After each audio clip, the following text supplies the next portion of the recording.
A paz do Senhor a todos, estamos retornando para darmos continuidade à leitura da Bíblia em ordem cronológica. E hoje, no 299º dia, lendo esta linda história que Deus escreveu para nós, trago para a leitura o livro de Mateus, capítulo 19, o livro de Marcos, capítulo 10, versículos 1 a 31, livro de Lucas, capítulo 16, 17 e 18, sendo dos versículos 1 a 30. A inspiração do dia, o auge do ministério messiânico de Jesus na Judéia, Pérea e em Jerusalém. No livro de Mateus, capítulo 19, destaca o versículo 9, a não ser por causa de prostituição. A vontade de Deus para o casamento é que ele seja vitalício, isto é, que cada cônjuge seja um único até que a morte os separe. Neste particular, Jesus cita uma exceção, a saber, a prostituição. Palavra esta que no original inclui o adultério ou qualquer outro tipo de imoralidade sexual. O divórcio, portanto, deve ser permitido em caso de imoralidade sexual, quando o cônjuge ofendido se recusar a perdoar. Primeiro, quando Jesus censura o divórcio, no capítulo 19, versículos 8 e 9, não estava referindo-se à separação por causa de adultério, mas ao divórcio como permitido no Antigo Testamento, em casos de incontinência pré-nupcial, constatada pelo marido após a cerimônia do casamento. A vontade de Deus em tais casos era que os dois permanecessem juntos. Todavia, ele permitiu o divórcio por incontinência pré-nupcial, por causa da dureza de coração das pessoas. Segundo, no caso de infidelidade conjugal depois do casamento, o Antigo Testamento determinava a dissolução do casamento com a execução das duas partes culpadas. Isso, evidentemente, deixaria o cônjuge inocente livre para casar-se de novo. Terceiro, sob a nova aliança, os privilégios do crente não são menores, embora o divórcio seja uma tragédia. A infidelidade conjugal é um pecado tão cruel contra o cônjuge inocente, que este tem o justo direito de pôr termos ao casamento mediante o divórcio. Nesse caso, ele ou ela está livre para casar-se de novo com o crente. No versículo 21, destaco: vai, vende tudo o que tens. Jesus, pois, aprova o jovem rico no seu ponto mais fraco, suas riquezas. Ele não estava disposto a dar mais valor a Cristo do que aos seus bens. Esta declaração de Cristo significa que todos os crentes devem vender tudo o que possuem? Não, pois devemos atender às necessidades da nossa família e de outras pessoas. Devemos, no entanto, estar dispostos a abrir mão de tudo quanto Cristo pede da nossa parte. Nossa dedicação a Ele não pode ser nada menor do que isso. No versículo 30 e último, muitos primeiros serão derradeiros. Os primeiros são aqueles que, por causa das suas riquezas, educação, nível social ou talentos, são estimados pelo mundo e às vezes até pela igreja. Os últimos são os poucos conhecidos, não considerados importantes. No mundo vindouro, muitos que eram considerados grandes líderes na igreja terão posições inferiores à dos outros, e muitos que eram desconhecidos serão postos em elevadas posições. A razão disso é porque Deus avalia a pessoa, não pela aparência exterior, mas pela sinceridade, pureza e pelo amor nos seus corações. No livro de Marcos, capítulo 10, dos versículos 1 a 31, destaca o versículo 11. Adúltera. Jesus ensina aqui que quem se divorcia por razões não bíblicas e se casa de novo, peca contra Deus, cometendo adultério. Noutras palavras, Deus não tem obrigação de considerar um divórcio correto ou legítimo simplesmente porque o Estado ou qualquer outra instituição humana o legaliza. No versículo 14 destaca o reino de Deus. Marcos entrega o termo reino de Deus, ao passo que Mateus geralmente emprega o reino dos céus. O significado é o mesmo. No versículo 15 destaco como uma criança.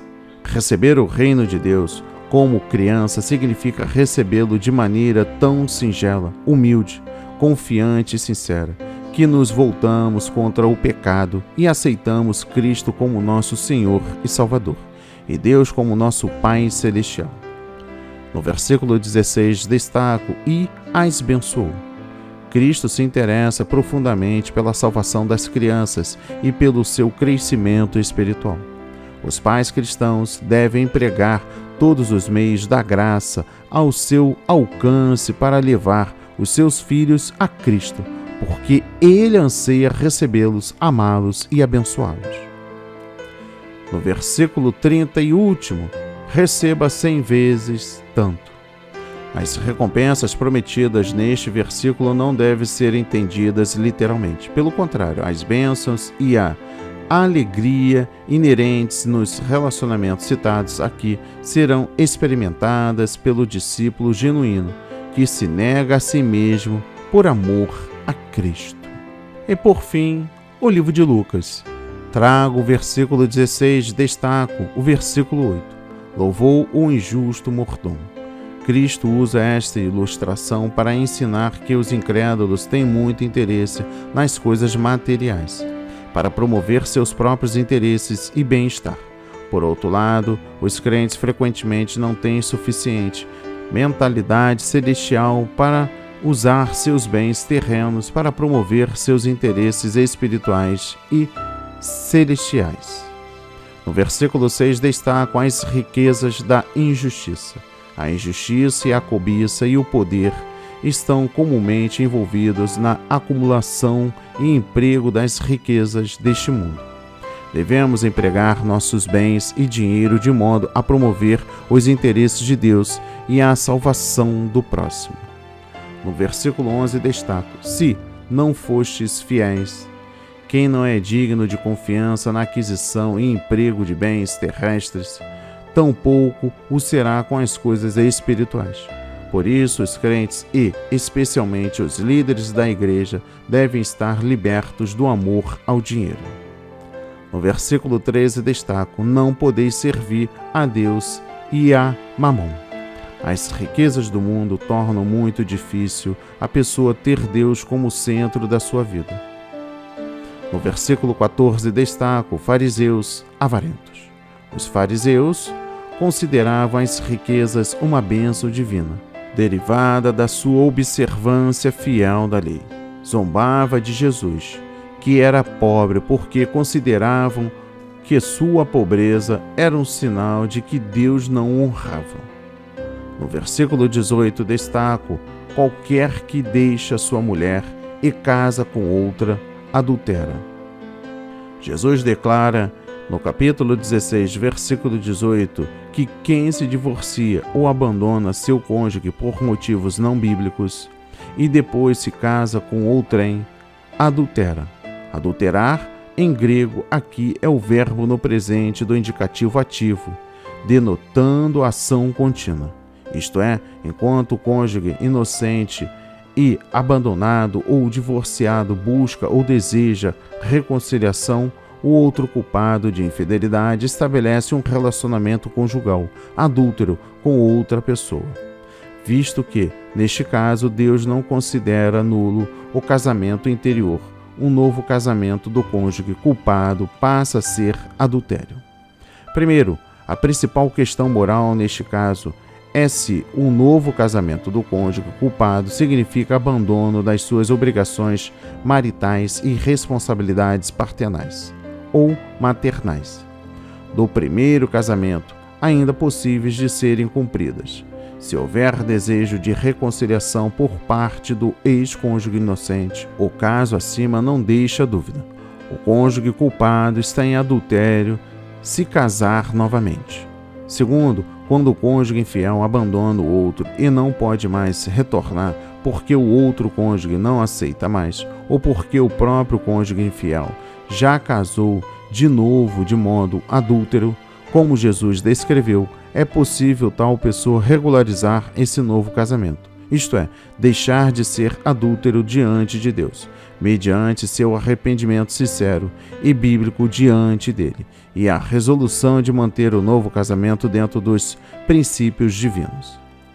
Dos versículos 16 a 31 destaco o rico e Lázaro. O rico levou uma vida egocêntrica, escolheu o mal e sofreu eternamente. Lázaro viveu a totalidade da sua vida na pobreza, mas seu coração era reto para com Deus.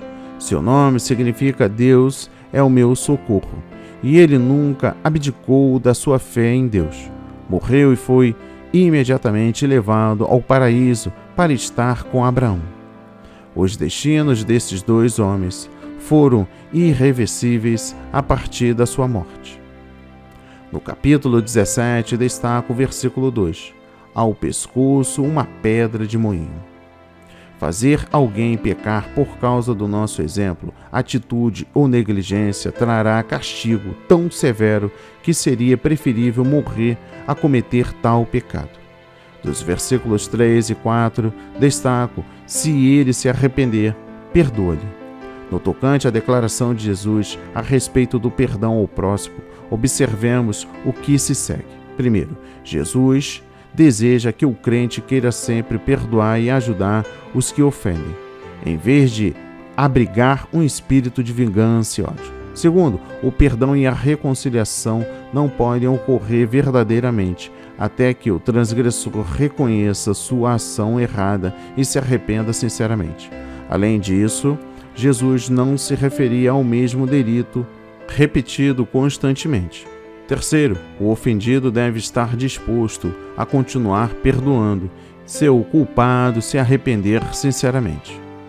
Quanto a perdoar 7 vezes no dia, Jesus não está justificando a prática do pecado habitual, nem está lhe dizendo que o crente deve permitir que alguém o maltrate ou abuse dele indefinitivamente. Seu ensino é que devemos estar sempre dispostos a ajudar e perdoar o ofensor.